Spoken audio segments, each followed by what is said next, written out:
Hello बच्चों, कक्षा 12 के भौतिक विज्ञान के चैप्टर नंबर 2 जो गाउस का नियम है, गाउस का नियम का हमने अध्ययन किया और गाउस के नियम के अनुप्रयोग सीखे।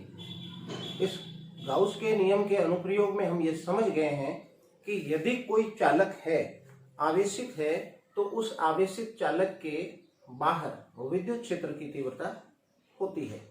तो अगर विद्युत क्षेत्र की तीव्रता है चालक की सतह के बाहर और सतह पर, तो निश्चित रूप से वहां एक बल होगा। तो आज का टॉपिक हमारा आवेशित चालक की सतह पर बल से संबंधित है। हम इसकी चर्चा करेंगे। आइए जानते हैं। मैं एक आवेशित चालक ले रहा हूं। ये एक आवेशित चालक है, गोलाकार चालक लिया है मैंने, जो एक समान रूप से आवेशित है। मान लेते हैं इस प्रकार से एक समान रूप से ये गोला आवेशित है। बच्चों, इस गोले पर कुल आवेश Q है। चूंकि ये सतह पर बल है, सतह पर आवेश दिया गया है, इसलिए यहाँ एक कंसेप्ट आएगा जो कि पृष्ठ आवेश घनत्व का होगा। तो किसी अल्पांश पर यदि dq आवेश हो और उसका क्षेत्रफल जो है ds हो, एक अल्पांश का मैं चयन करूं, यहाँ छोटा सा अल्पांश लूं और इस अल्पांश का क्षेत्रफल अगर ds हो, तो बच्चों dq आवेश मान लेते हैं। इस अल्पांश पर जो आवेश है वो dq आवेश है। तो एकांक क्षेत्रफल पर कितना आवेश होगा, यानी पृष्ठ आवेश घनत्व कितना होगा, इसकी जानकारी हमें मिल जाएगी dq/ds। तो मैं लिखूं कि माना किसी चालक के अल्पांश ds पर अल्पांश क्षेत्रफल है, dq आवेश स्थित है, आवेश स्थित है। अतः बच्चों पृष्ठ आवेश घनत्व कितना होगा, जो कि सिग्मा से दिया जाएगा। सिग्मा बराबर dq/ds। इसको हम सुरक्षित रख लेते हैं, आगे काम लेना होगा। अब आवेशित चालक पर हम विचार करें, क्योंकि आवेशित चालक मैंने गोलाकार लिया है और इसके पृष्ठ का प्रत्येक बिंदु आवेशित है। तो क्या होगा कि पृष्ठ के प्रत्येक बिंदु आवेश पर अन्य आवेशों के कारण बल लगेगा। यदि मैं गोलीय चालक या किसी भी चालक के पृष्ठ पर अल्पांश का चयन करूं, तो उस अल्पांश पर कुछ आवेश होगा और उस आवेश को शेष पृष्ठ के आवेश द्वारा एक प्रतिकर्षण बल से प्रतिकर्षित किया जाएगा। इसका तात्पर्य क्या हुआ? इसका तात्पर्य ये हुआ कि चालक के किसी भी अल्पांश पर विचार करें तो उस अल्पांश पर शेष भाग द्वारा एक बल कार्य करता है। और यही हमारा टॉपिक है कि आवेशित चालक की सतह पर बल। हमने देखा कि यदि हमने किसी अल्पांश का चयन किया तो उस अल्पांश का आवेश शेष पृष्ठ के आवेश के द्वारा प्रतिकर्षित किया जाएगा, यानी उस अल्पांश पर एक बल लगेगा। और इस अल्पांश पर बल लगेगा तो हम अगर इसके सभी अल्पांशों को इसी तरह से चयनित करते हुए बल ज्ञात करें और उन बलों का योग ज्ञात करें, तो हमें इस चालक की संपूर्ण पृष्ठ पर कितना बल कार्य कर रहा है वो बल हमें ज्ञात हो जाएगा। तो हम इसी प्रकार से इस आवेशित चालक की सतह पर बल ज्ञात करेंगे। बल ज्ञात करने के लिए मैं करूंगा वही जो मैंने प्रारंभ में समझाया कि किसी अल्पांश का चयन करूंगा और अल्पांश पर पहले बल निकालूंगा और फिर संपूर्ण सतह पर बल ज्ञात करने के लिए समाकलन का प्रयोग करेंगे। तो अल्पांश के कारण कितना बल लग रहा है, अल्पांश पर कितना बल लग रहा है, उसे ज्ञात करने के लिए मैं पहले तीव्रता के कंसेप्ट को लेकर चलता हूं, क्योंकि हम तीव्रता ज्ञात कर चुके हैं और तीव्रता होगी तो फिर बल भी होगा। तो मैं मान लेता हूं, सर्वप्रथम मैं दो बिंदुओं का चयन करता हूं जो कि अत्यंत निकट हैं चालक की सतह से। दो बिंदु लिए हैं बच्चों मैंने, एक बिंदु है P1, एक बिंदु है P2, जो कि चालक की सतह के ठीक बाहर और ठीक अंदर है। ये इतना बाहर, इतना नजदीक है, दिखाया दूर है, परंतु ये बिंदु इतना नजदीक है कि आप इसे चालक की सतह पर मान सकते हैं।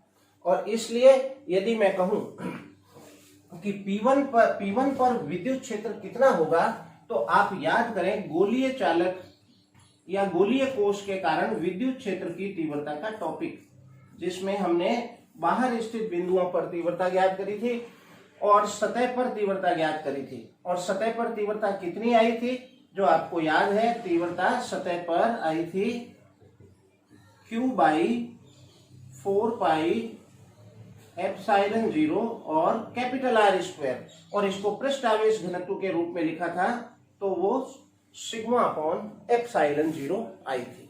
इसलिए आगे बढ़ने से पहले पीछे वाले टॉपिक को पूरी तरह से याद कर लेना चाहिए।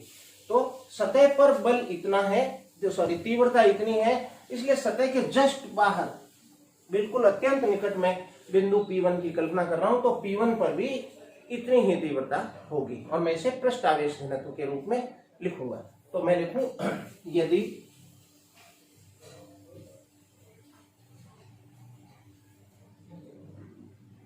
चालक की सतह पर एक अल्पांश का चयन कर अल्पांश के ठीक बाहर व ठीक अंदर दो बिंदुओं का चयन करें, दो बिंदुओं P1 व P2 का चयन करें तो तीव्रता P1 पर कितनी होगी, EP1 दैट इज σ/ε0। ये आप अपने पूर्व ज्ञान के आधार पर काम ले रहे हैं। इसी प्रकार चालक की सतह के ठीक अंदर वाले बिंदु, जिसमें हमने P2 नाम दिया है, इस पर विचार करें। क्योंकि चालक की सतह पर आवेश है और अंदर आवेश है नहीं, तो आंतरिक बिंदुओं पर जो तीव्रता होती है वो शून्य होती है। इसलिए मैं यहां लिखूंगा EP2 = 0। ये भीतर तीव्रता शून्य होती है। ये कंसेप्ट भी हमने इसी टॉपिक में पढ़ा था, भीतर तीव्रता शून्य होती है। इसलिए अब ये दोनों बिंदुओं पे हमने तीव्रता ज्ञात कर ली। अब हम इसको अल्पांश और शेष भाग, दो अलग अलग भागों में बांटकर विचार करते हैं। तो सबसे पहले मैं अल्पांश का नाम लिख देता हूं AB, यहां से यहां तक का अल्पांश, और शेष भाग है, फिर AB आएगा, इसलिए मैं यहां बीच में बिंदु लगा देता हूं C। तो शेष भाग है ACB। तो अल्पांश के कारण बिंदु P1 पर तीव्रता किस दिशा में होगी? अल्पांश के कारण तीव्रता बाहर की ओर होगी और शेष भाग के कारण तीव्रता भी बाहर की ओर होगी, यानी एक ही दिशा में होगी। तो बच्चों मैं लिखूं कि माना अल्पांश AB के कारण तीव्रता है, पहले नाम दे दिया मैंने E1, व शेष भाग के कारण तीव्रता E2 है। क्योंकि इस बिंदु पर तीव्रता जो थी σ/ε0 थी। तो इसी बिंदु पर विचार करें कि हमने इस संपूर्ण पृष्ठ को दो भागों में बांट दिया है, एक अल्पांश में और एक शेष भाग में। तो P1 पर अल्पांश कुछ तीव्रता उत्पन्न करेगा और कुछ तीव्रता उसका शेष भाग उत्पन्न करेगा, यानी P1 पर जो तीव्रता है परिणामी, वो दो भागों में होगी। एक अल्पांश के कारण तीव्रता जिसे हमने नाम दिया है E1, और एक ACB शेष भाग के कारण तीव्रता जिसे हमने नाम दिया है ACB। बच्चों अब मैं बिंदु P1 पर विचार कर रहा हूं है, अतः P1 पर विचार करें। P1 पर विचार करें तो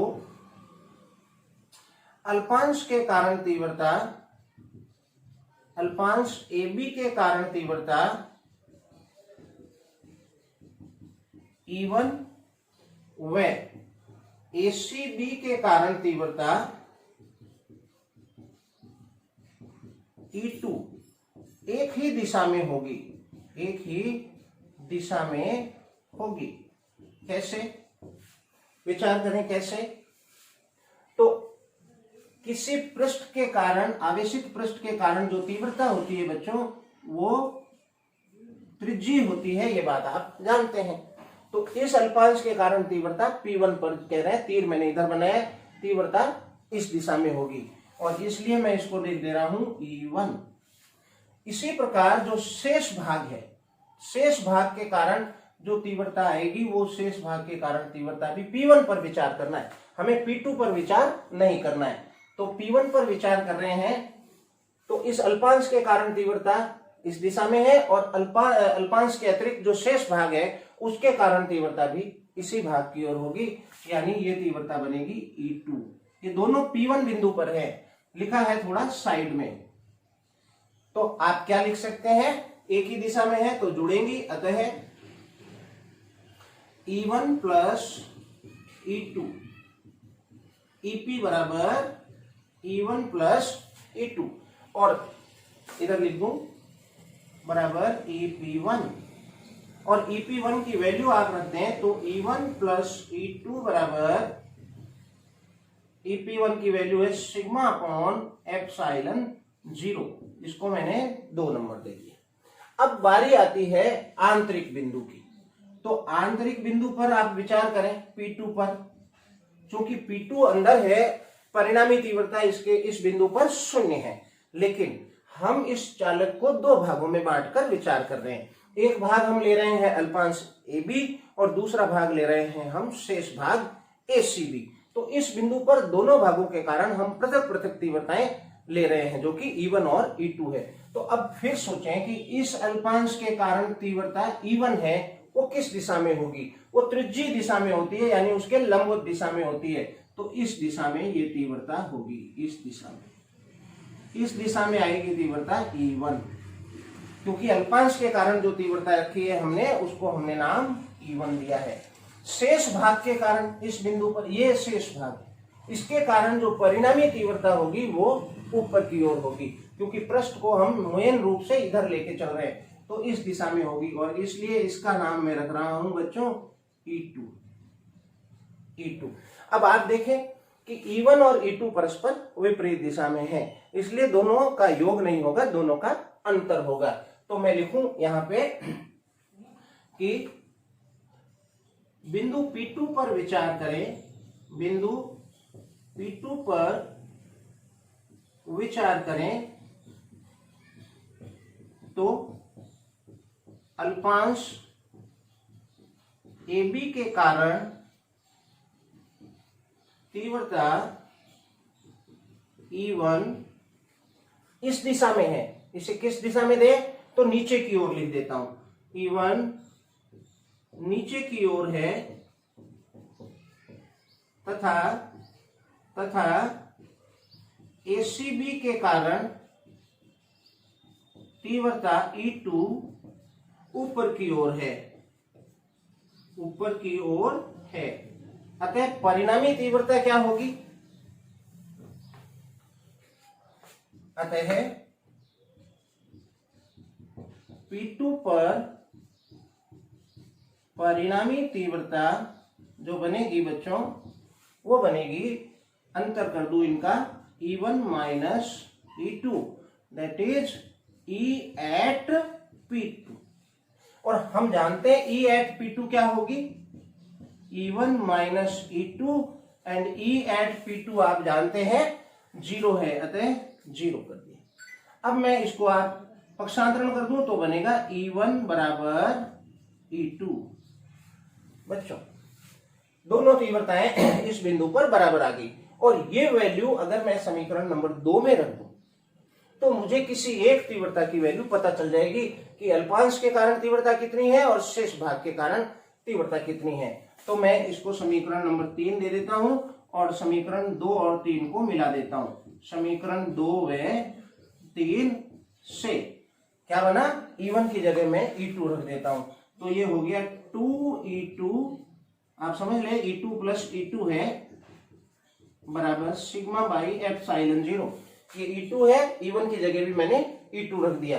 तो ये हो गया 2E2 बराबर सिग्मा बाई एप्सिलॉन 0 और E2 की वैल्यू आ गई,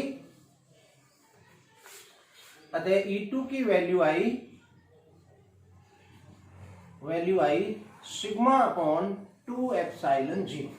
अब इसका मतलब क्या है, तो इसका मतलब ये है कि इस शेष भाग के कारण अल्पांश E2 को हमने शेष भाग के कारण तीव्रता माना है, तो शेष भाग के कारण जो तीव्रता है वो इतनी होगी। कहां होगी, तो जस्ट सतह पर। अब ये तीव्रता है शेष भाग के कारण। तीव्रता ज्ञात करने से क्या होगा, तीव्रता ज्ञात करने से हमें बल मिल जाएगा, बल ज्ञात किया जा सकता है। तो बल किस पर ज्ञात करना है, अल्पांश पर, अल्पांश पर बल ज्ञात करना है, क्योंकि हमें ज्ञात करना है आवेशित चालक की सतह पर बल, टोटल बल। और प्रारंभ में हमने कहा था कि हम पहले अल्पांश पर बल ज्ञात करेंगे और फिर समाकलन करके संपूर्ण पृष्ठ पर बल ज्ञात कर लेंगे।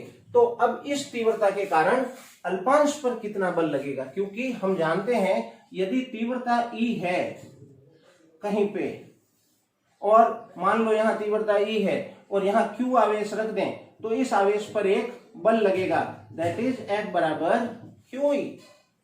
तो अल्पांश पर चूंकि आवेश है और यहां तीव्रता भी है, तो तीव्रता के कारण अल्पांश के आवेश पर एक बल लगेगा। तो वो मैं लिखता हूं, लिखूं मैं, अतः तीव्रता E2 के कारण इधर आना पड़ेगा, अल्पांश AB पर लगने वाला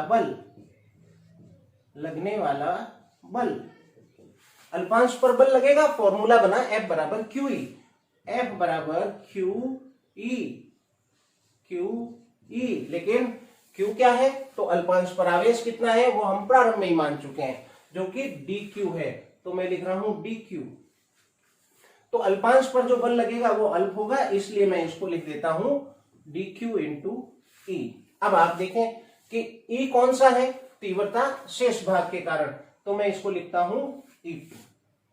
बच्चों अब मैं यहां अगर E2 की वैल्यू रख दूं तो dQ इंटू E2, और E2 की वैल्यू आपके पास है, that is sigma by 2 epsilon not, 2 epsilon 0। अब मैं यहां dQ की वैल्यू भी रखने वाला हूं और वो समीकरण 1 से ला रहा हूं। तो समीकरण 1 से dQ बराबर sigma into ds, cross multiply किया तो dF बराबर बच्चों dQ की वैल्यू सिग्मा इंटू ds और इंटू सिग्मा बाई 2 एप्सिलॉन 0। तो dF बराबर sigma square by 2 epsilon 0 into ds हुआ। ये इस अल्पांश पर बल ज्ञात हो गया, ये इस अल्पांश पर बच्चों बल ज्ञात हो गया। अब क्या करना है, अब हमें संपूर्ण सतह पर बल ज्ञात करना है, तो क्या करना होगा, समाकलन करना होगा। क्यों, क्योंकि कंसेप्ट यह है कि पहले आप अल्पांशों पर, अलग अलग अल्पांशों पर लगने वाला बल ज्ञात करें और फिर उनका योग करें। लेकिन इसमें हमारी गणित मदद करेगी। क्या होगा कि यदि अल्पांश को आप अत्यल्प लो तो आपको समाकलन से वही बात मिल जाएगी। तो मैं यहां लिखूंगा कि अतः चालक के संपूर्ण पृष्ठ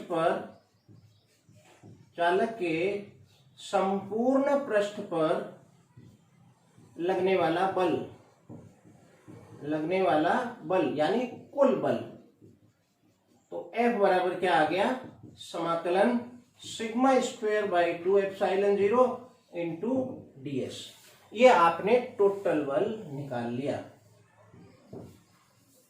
ये टोटल बल ज्ञात कर लिया। लेकिन इसे हम दूसरे रूप में भी लिख सकते हैं। दूसरा रूप क्या, तो दूसरा रूप ये बनेगा कि हम जानते हैं जो सिग्मा है वो क्या है? सिग्मा पृष्ठ आवेश घनत्व है। इसे हम थोड़ा तीव्रता के पदों में लिखें तो हम जानते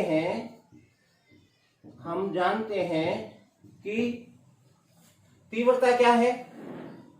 E बराबर एट P1, बाहरी बिंदु, सतह पर ही बात कर रहे हैं, तो तीव्रता क्या है? Sigma by epsilon 0। This is sigma by epsilon 0। अब मैं E1 और E2 नहीं लिख रहा हूं। क्यों नहीं लिख रहा हूं? क्योंकि आपने देख लिया E1 और E2 दोनों बराबर हैं, इसलिए आप इसे एक कॉमन नाम दे सकते हैं E। तो इसका क्रॉस मल्टीप्लाई करके हम सिग्मा की वैल्यू निकाल लें तो एप्सिलॉन 0 एंड E स्क्वायर आएगी, और ये वैल्यू मैं यहां रख दूं तो क्या बनेगा? F बराबर समाकलन एप्सिलॉन 0 E आएगा, स्क्वायर नहीं है, एप्सिलॉन 0 E सिग्मा स्क्वायर है तो ये हो गया square upon 2 epsilon 0 into ds, और एप्सिलॉन 0 स्क्वायर है तो एक एप्सिलॉन 0 कट जाएगा। तो बच्चों क्या आएगा? ये आएगा F बराबर समाकलन 1/2 epsilon 0 into E square ds। तो इस प्रकार हमने चालक की सतह पर लगने वाला कुल बल ज्ञात कर लिया। शायद आपको ये लाइन नहीं दिख रही है नीचे वाली, तो मैं इसको यहां ऊपर लिख देता हूं, आप पहले इसको पॉज करके नोट कर लें।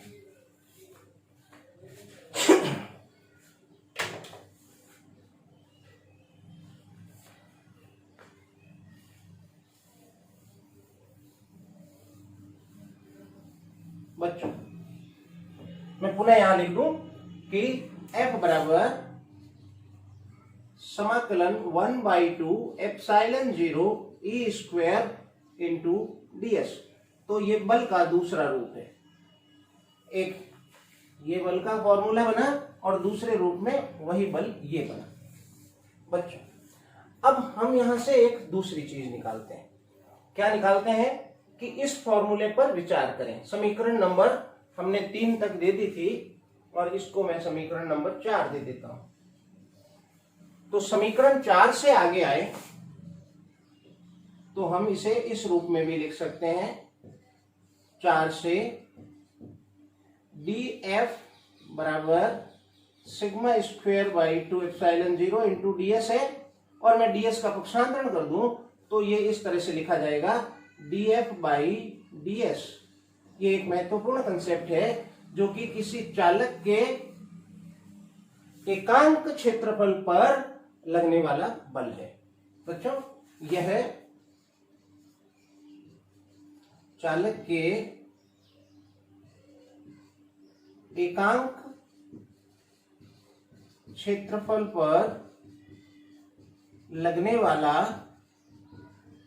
बल है। एकांक क्षेत्रफल पर लगने वाला बल क्या होता है वो आप जानते हैं। तो इसे इस प्रकार भी लिखा जा सकता है तथा इसे इस प्रकार भी लिखा जा सकता है। कैसे? क्योंकि हमने अभी देखा सिग्मा स्क्वायर बाई 2 एप्सिलॉन 0 था, वो किस में बदल गया? वो बदल गया 1/2 एप्सिलॉन 0 E स्क्वायर। करना यही है, यहाँ सिग्मा की वैल्यू रखनी है हमें जो यहाँ रखी थी, पर बार बार कैलकुलेशन करें तो आवश्यक नहीं है। तो आप यहाँ डायरेक्ट लिख दें dF बाई ds। याद रखें सिग्मा स्क्वायर बाई 2 एप्सिलॉन 0 किस में बदला? 1/2 एप्सिलॉन 0 E स्क्वायर। तो ये विभिन्न सूत्र हैं जो है सारा एक ही। ये टोटल बल है दोनों, ये और ये एकांक सतह पर लगने वाला बल है। तो बच्चों ये था आज का टॉपिक, आवेशित चालक की सतह पर बल।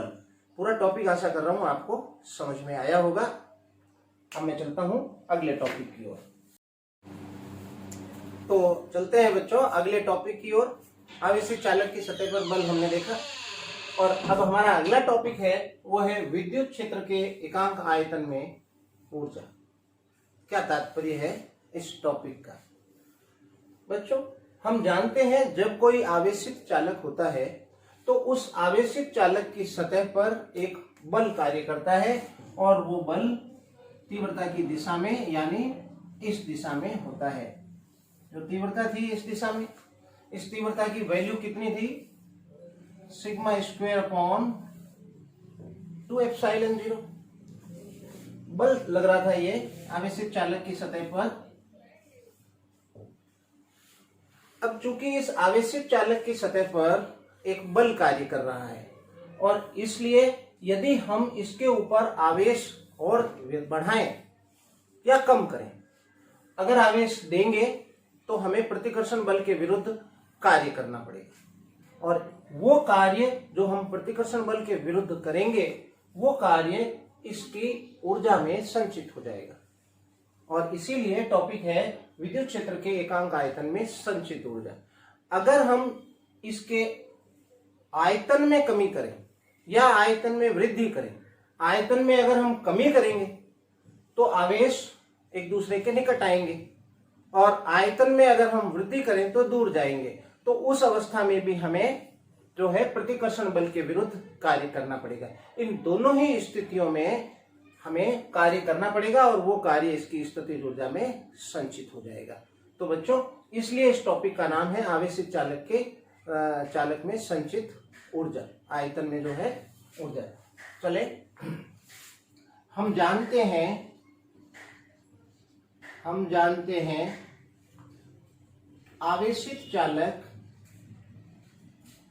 आवेशित चालक की सतह पर एक बल कार्य करता है,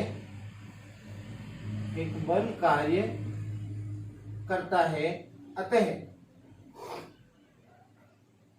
सतह पर आवेश परिवर्तित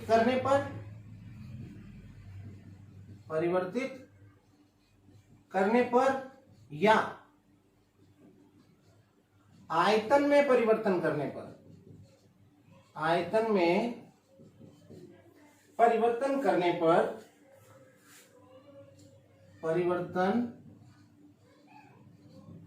पर दोनों ही स्थितियों में एक कार्य करना होता है, कार्य करना पड़ता है। वह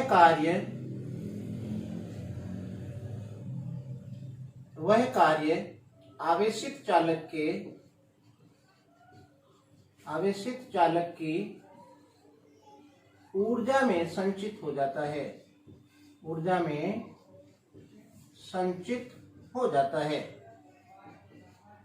संचित ऊर्जा को हम कभी-कभी संचित ऊर्जा को हम वैसे स्थितिज ऊर्जा कहते हैं।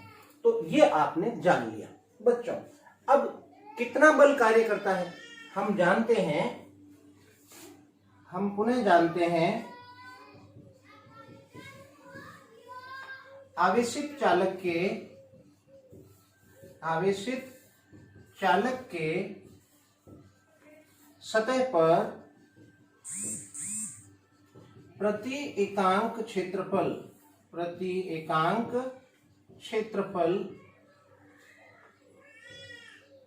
df प्रति एकांक क्षेत्रफल कार्यरत बल कितना होता है, जो आपने सीखा df by ds that is sigma square by 2 epsilon 0।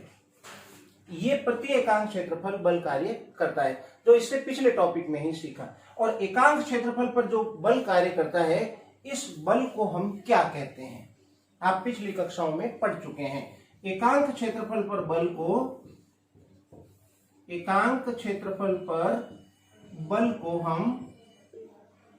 को हम दाब कहते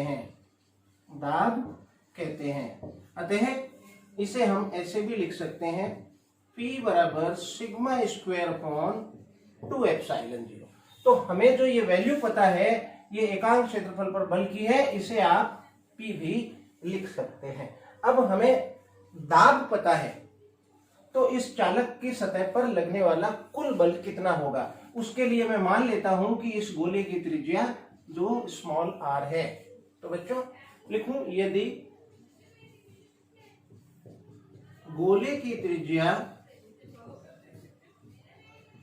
स्मॉल r है तो चालक पर या सतह पर कुल बल कितना कार्य करेगा? बल बराबर दाब इंटू क्षेत्रफल। तो दाब है आपका P और क्षेत्रफल है इसका गोले का पृष्ठीय क्षेत्रफल 4πr²।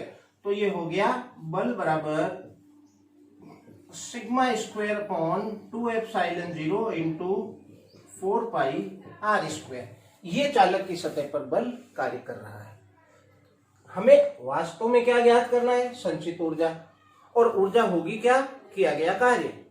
कब किया गया कार्य? या तो इसके आवेश में वृद्धि करने में, कमी करने में, या फिर इसके आयतन में कमी करने में या वृद्धि करने में। दोनों ही स्थितियों में हमें कार्य करना पड़ेगा और वही कार्य ऊर्जा है। यानी हमें ऊर्जा ज्ञात करनी है तो हम क्या ज्ञात करेंगे? कार्य ज्ञात करेंगे। कार्य ज्ञात करना होगा तो हमें क्या चाहिएगा? बल चाहिएगा। और ये बल हमने कहां से निकाला? तो पिछले टॉपिक में जो हमारे पास एकांक आयतन, एकांक क्षेत्रफल पर बल है, जिसे हमने दाब कहा, वहां से निकाला। तो मैं लिखूं कि अब मुझे कार्य की गणना करनी है और कार्य की गणना करने के लिए मैं इसको आयतन में कमी कर रहा हूं। आप वृद्धि करके भी कर सकते हैं। तो मैं लिखता हूं बच्चों, यदि चालक के आयतन में कमी की जाए, चालक की त्रिज्या dr से घटाकर कितनी घटानी है? तो पहले r थी और अब r माइनस dr से घटाकर आयतन में कमी की जाए,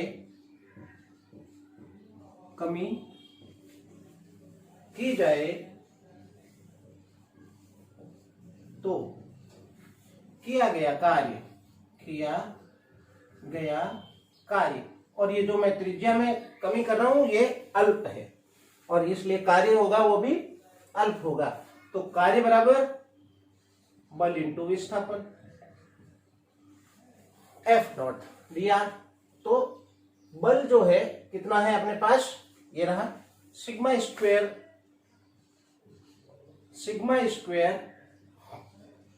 by 2ε0 into 4πr² into dr। इतना कार्य किया जाएगा और आप समझ गए हो कि यही कार्य है जो इसकी ऊर्जा में संचित हो जाएगा।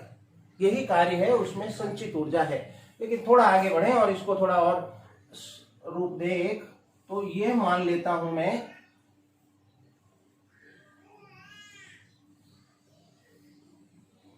मैंने मान लिया कि अल्प त्रिज्या में परिवर्तन किया, यानी आयतन में अल्प कमी करी है।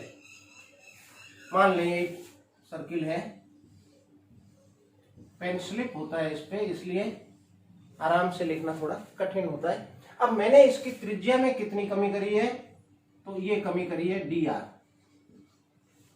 यानी आयतन में कितना परिवर्तन किया है। आप देखें कि आयतन क्या होगा अगर इसको आप खोल लें पूरा, तो इसका पृष्ठीय क्षेत्रफल कितना बनेगा? 4πr²। 4πr²। इसको पूरा कटिंग करके बाहर निकाल लिया, कल्पना कर रहे हैं, तो फिर 4πr² क्षेत्रफल है, यानी ये क्षेत्रफल की विमा है। अब इसके अंदर इस तरह से सोचें कि इसका क्षेत्रफल है वो 4πr² है और ये विमा इसकी dr है। तो अगर dr से गुणा कर दी जाए तो ये क्या बनेगा? ये आयतन की विमा हो गई और इसलिए इसे मैं यहां आयतन लिखूंगा। लेकिन चूंकि ये इतनी ही परिवर्तन करी जा रही है दूरी, इसलिए ये आयतन में परिवर्तन है। तो बच्चों हम लिख सकते हैं, अतः dw बराबर σ² बाई 2ε0 इंटू dv मतलब यहां आयतन में परिवर्तन है। अब बच्चों यदि आपको यहां पर टोटल ऊर्जा निकालनी है तो क्या करेंगे? समाकलन करेंगे। लेकिन यहां लिख दें कि यही कार्य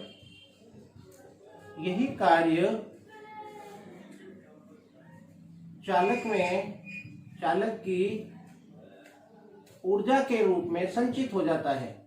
ऊर्जा के रूप में बच्चों संचित हो जाता है। तो ये एक्चुअल में ये जो है ऊर्जा है, और इससे पिछले वीडियो में आपने देखा, पिछला वीडियो नहीं पिछला टॉपिक ही था कि हमने सिग्मा स्क्वायर बाई 2 एप्सिलॉन 0 को यहाँ लिखा था 1/2 एप्सिलॉन 0 ई स्क्वायर। तो पिछले टॉपिक को आप देख लें, और इसलिए हम इसको लिख सकते हैं या dw बराबर 1/2 epsilon 0 E square into dv। ये भी संचित ऊर्जा का एक रूप है, दूसरा रूप है। अब टॉपिक हमारा क्या है? क्या यही टॉपिक खत्म है? टॉपिक है विद्युत क्षेत्र के एकांक आयतन में संचित ऊर्जा। तो हमें एकांक आयतन की ऊर्जा निकालनी है, तो ये आयतन का गुणा है, इसका आप इधर भाग लगा दें यानी पक्षांतरण कर दें। तो मैं लिखूंगा अतः एकांक आयतन में संचित ऊर्जा, एकांक आयतन में संचित ऊर्जा that is dw by dv, it is sigma square by 2 epsilon 0, या dw by dv बराबर 1/2 एप्सिलॉन 0 ई स्क्वायर। दोनों को ही देख लें, दोनों ही एक ही रूप है। ये यहां से पक्षांतरण किया तो सिग्मा स्क्वायर अपॉन 2 एप्सिलॉन 0 आया, और इसको इधर भेज दिया तो 1/2 एप्सिलॉन 0 ई स्क्वायर आ गया। अब चूंकि एकांक आयतन में संचित ऊर्जा है तो इसका एक दूसरा नाम और बनेगा। जब एकांक आयतन की बात आती है तो शब्द घनत्व उससे जुड़ जाता है। एकांक आयतन का द्रव्यमान तो द्रव्यमान घनत्व, एकांक आयतन की ऊर्जा तो ऊर्जा घनत्व, और इसलिए इसे हम ऊर्जा घनत्व भी कहते हैं। इसे ऊर्जा घनत्व भी कहते हैं। बच्चों आप वीडियो को पॉज करें और इसे नोट कर लें।